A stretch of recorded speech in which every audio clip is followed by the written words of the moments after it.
I'm Vin. I'm Sori. If you would like to get your song reviewed, dear listener, there's the Filthy Capitalist option. As Sori says, 125 gets you straight to the head of the line. You don't have to be a part of the alliance. You don't have to be part of the group. Wait a minute. And the biggest thing is you don't have to wait. You hop, skip, and jump right in front of everybody. 125 gets you there. You do that 3 times, and then get mashed down to the $75 rate for perpetuity. Yes! Also, there is a band review option. So if you've got a band and you're trying to get your band some exposure, hit me up at villageXchange@gmail.com, and I'll show you the details about how to pull that off. You can also jump on Patreon, and there is a option on the tiers to be able to get your band reviewed. Obviously, we can't lie to you, so we can't guarantee a positive review. Get what you get. It's just rubbish. Rubbish. Rubbish. That's British for garbage. My favorite is the community option. $1 at the gate gets you in at Patreon. You get to join an alliance. The alliance joins their points together, and that helps determine what songs that we do. The alliances hang out on Discord. Message me on Patreon to get the link. And they do all kinds of other cool things. They do Minecraft, Dungeons and Dragons. Yeah. It's really a community within the community. Anybody can go on the village, facebook.com/Vin and Sori. There's 160,000+ people on the channel. What's cool about the Discord is that it offers a real opportunity for community connection, friendship, that type of thing. And it's on Discord, so if you're not a Facebook person, it's for you. You start off at $1. Right. Plus you get exclusives. Sori and I are working on a song. So the first 15 seconds of that was on Patreon. Also, at $15 tier and above, when we actually debut the video, they're going to be there live with us. There you are, dear listener. Buy our merch. And a child shall lead them. To buy our merch. A child shall lead them, or a clown shall lead them. Yes. That, dear listener, is DJ Mark, who is leading us through this list of ridiculous songs, heavy as fuck, some of them. I don't know if he's about to win DJ of the month. I'm not sure. I'm not sure who's going to win DJ of the month.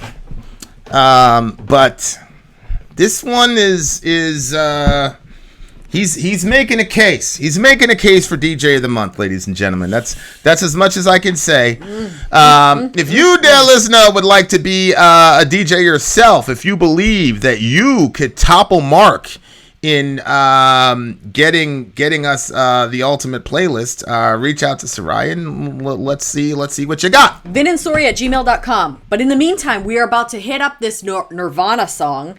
The title of the song is Negative Creep. Negative Creep. Nirvana, Negative Creep. Let's do it. Ant, do you believe it happened or no? Let's go.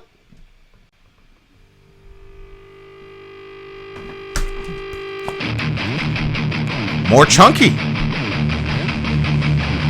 This is another heavy grunge song. Holy moly. This is like straight metal.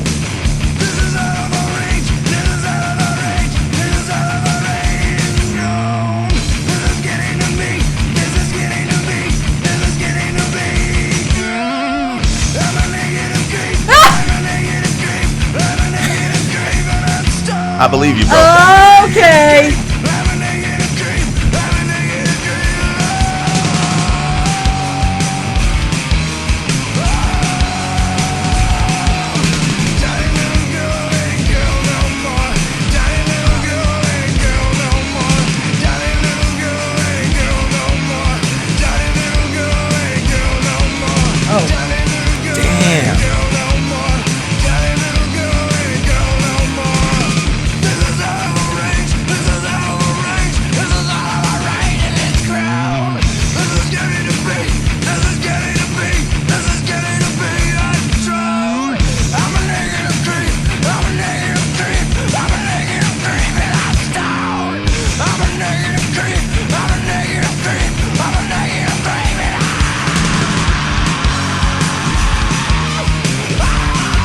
Oh my gosh.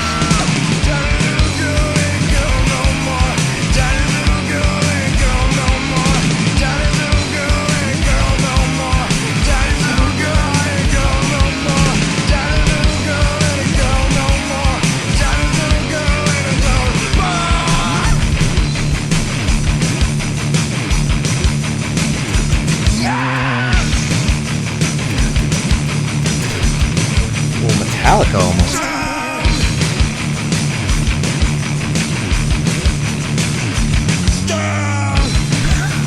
I can't believe this is Kurt Cobain.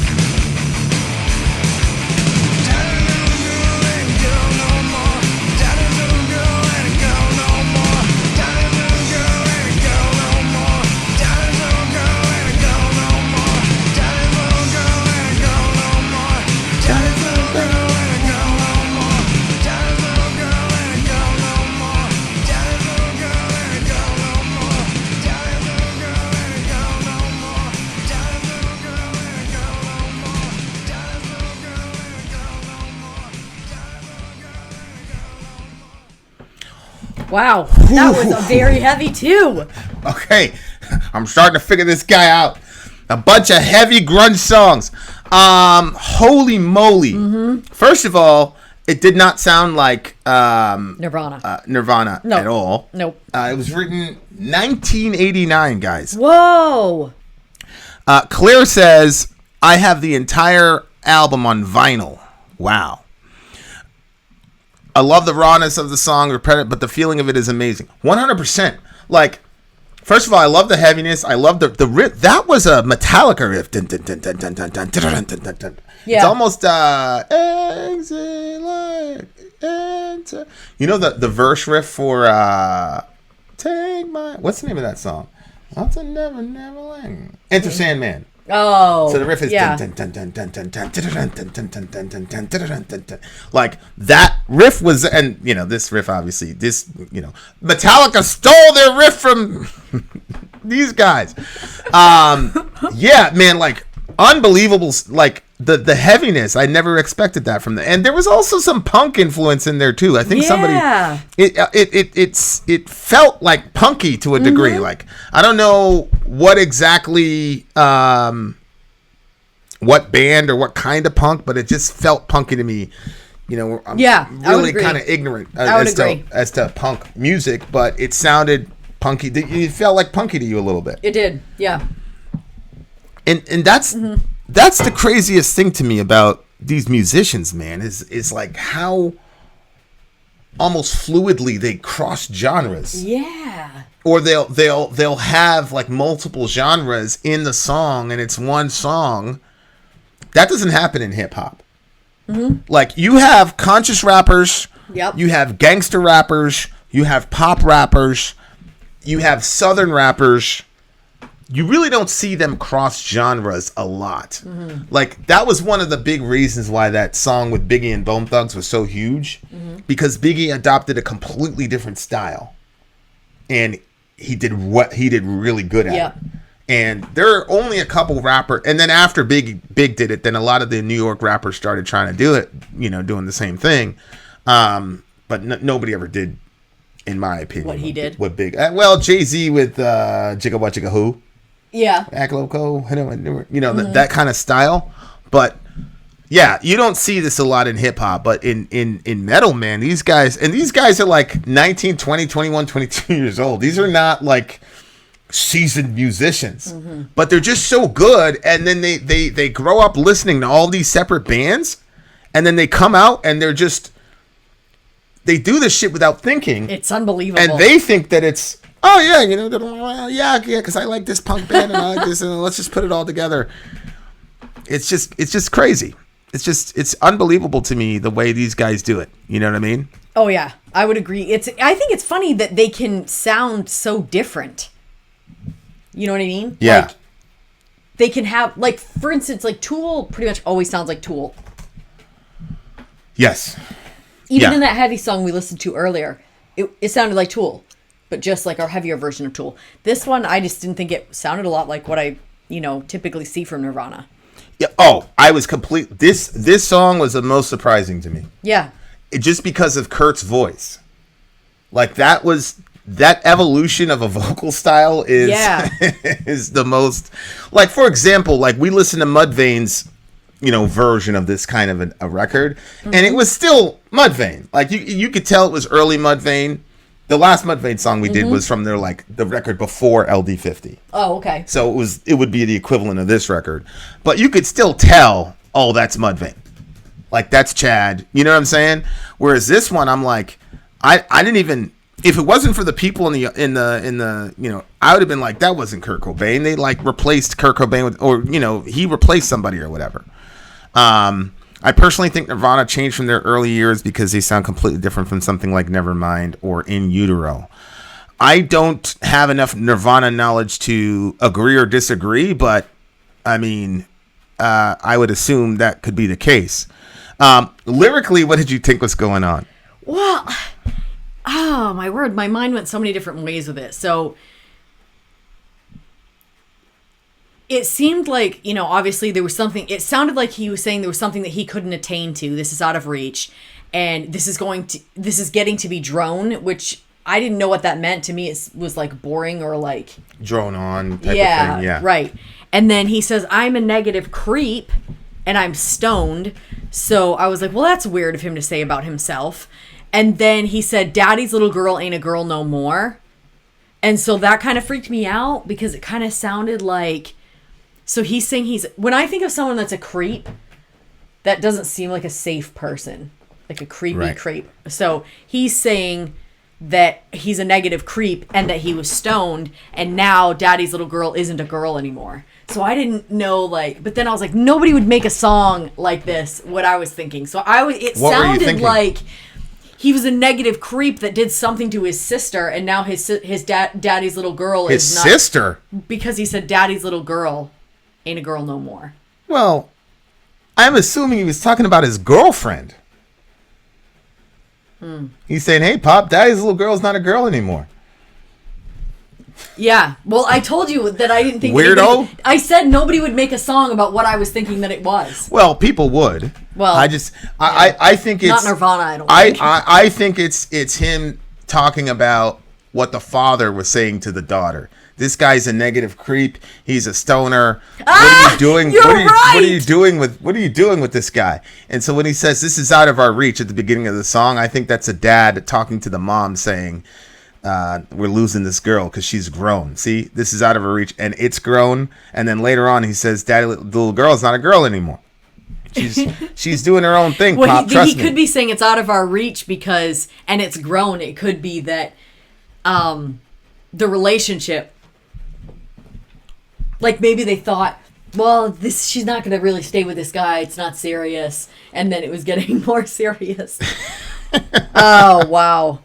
Yeah, I mean, and of course, it's a fun song when you're a young kid. But when you're a parent, that's not a fun song. No. Because I remember being a teenage, a teenager. You would have never been considered creepy. No, I wouldn't. No, but I don't think the girl, and I don't think creep here means like a 45-year-old guy who hangs out at playgrounds. Mm-hmm. You know, creep just means a bad person, especially in the 80s. Like they're coming out of it just means, oh, you creep, you're a bad person. Oh. You know what I'm saying? Like, so I think it's just like you're just a negative person, you're a bad person. You smoke weed, you have no direction, you just drone along, you smell, you wear the same flannel shirt every day, and my daughter for some reason is completely infatuated with you. Your daughter should have stayed with him. She'd be a millionaire right now, bro, and probably Kurt would still be alive. Oh my God. It's just stuff is just so weird sometimes, like how stuff works out. Mm-hmm. But you know, as a parent, you're always trying to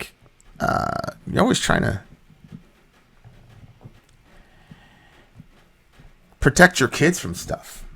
And I used to watch shows all the time, and the overbearing, the stereotypical overbearing father. It's like, oh man, fuck that guy, But now, like, I'm the father, and I don't think I'm an overbearing father, and there aren't boys knocking on the door yet for the girls. Yep. So but yeah, I mean, I talk to the girls, and the girls are like, are you gonna help me find a mate or whatever? I'm like, yeah, man, you got brothers, you got, yeah, definitely, and that's one of the reasons that we have such I allow the kids to say whatever they want to say, and the way that I parent, because I don't want to be the type of dad.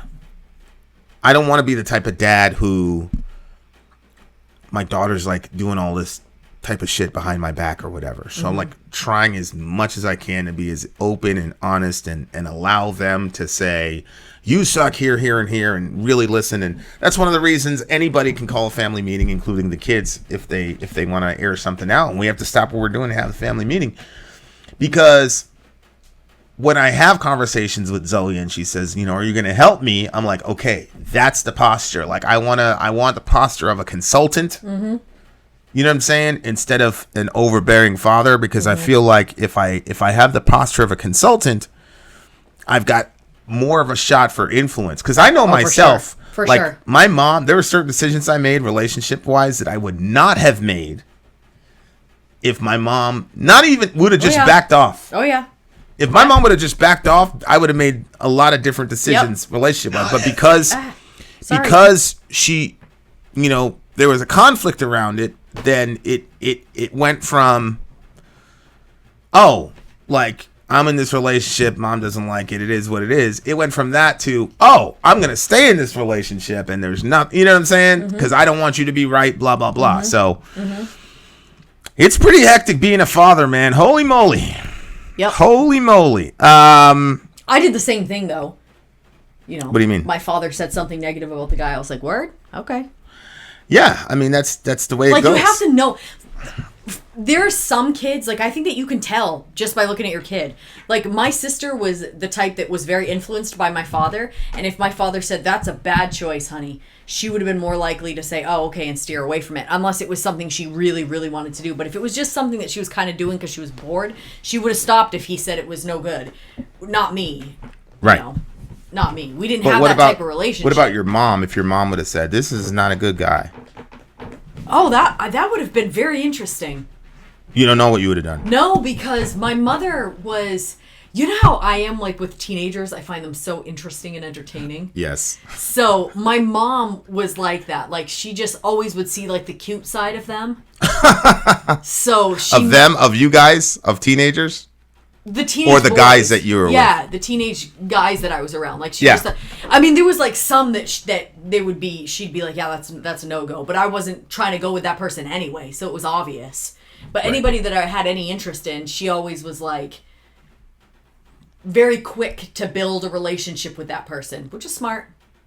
Oh yeah. Your mother should give a master class in maintaining that kind of relationship with your significant other. Mm-hmm. I don't know how I feel about this song as far as rating it, because I really enjoyed it, and the previous song was pretty short. Yep. And so it hurt the rating, but I feel like because of the context, it's 1989, it's probably like their first record, and this is proto Nirvana. Mm-hmm. I'm going to give it a solid 9.2. I gave it a 9. You did? Yep. You're always a little smidge above me. There you are, dear listeners. So the moral of the story is, if you're a dad, you're doomed, bro. I mean, that's really not much. No. If you're a dad, then listen to your kids when they talk about the most boringest things, because that means they're also going to talk to you about you got to keep that open communication. Boringest is not a word. Yeah, I know, but whatever. Like, you get the idea. The stuff that you don't want to listen to, sit and listen to them, because it's interesting to them, and you'll find out things about them. And if you take a genuine interest in your kids when it's a boring topic, then it's not going to look weird when you're all of a sudden asking them questions about their interests. There you are, dear listener. Vin out. Sori out. Down.